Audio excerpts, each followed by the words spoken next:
The Return of Absent Souls. After the Rift, Book 6.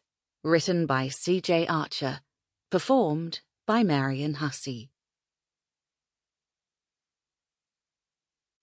Chapter 1. The shock of Dane's arrest at the hands of the Friedland authorities didn't hit me until Balthazar, Quentin, Eric and I returned to the lair of Max's former gang where we were temporarily hiding. I managed to keep my hands from shaking long enough to stitch the wound in Eric's side, but once he fell asleep from the effects of the mother's milk, I finally sat on the bed beside him and burst into tears. Dane was in a holding cell, awaiting trial for murder.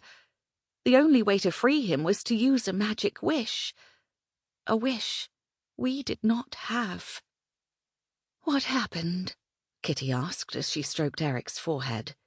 Meg sat beside me and placed her arm around my shoulders. "Where's Dane?" I shook my head, too overwhelmed to explain.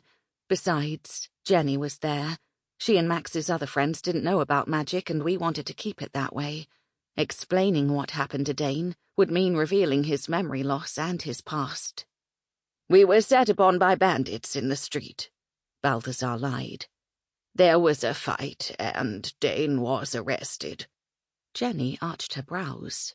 "Bandits? What'd they look like? Were they real big? Did the leader have a scar down his right cheek? I bet it was the Bruiser Gang." "I didn't notice," Balthazar said heavily.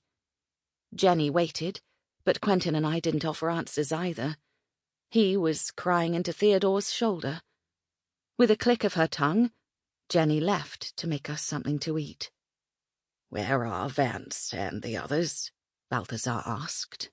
"Out thieving," Max said, staring down at Eric. "So what really happened?" "And where is Dane?" Theodore added ominously. "Is he—" He gazed at Eric. "Is he dead?" "Not yet," Quentin wailed. He pulled away and wiped his nose on the back of his hand.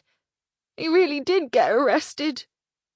Theodore, Max, and Meg turned to Balthazar, the only one who'd been present and was still capable of speaking sensibly. But even Balthazar seemed overwhelmed by what had happened as he searched for a place to begin. "You went to the house of Tabitha's parents," Theodore prompted. Tabitha was a servant from the palace with a missing memory. Quentin had found a poster of her asking for information of her whereabouts. That led us to visit her parents, who explained that she was the maid to a wealthy young woman. "Her mistress's name—" Sample complete. Ready to continue?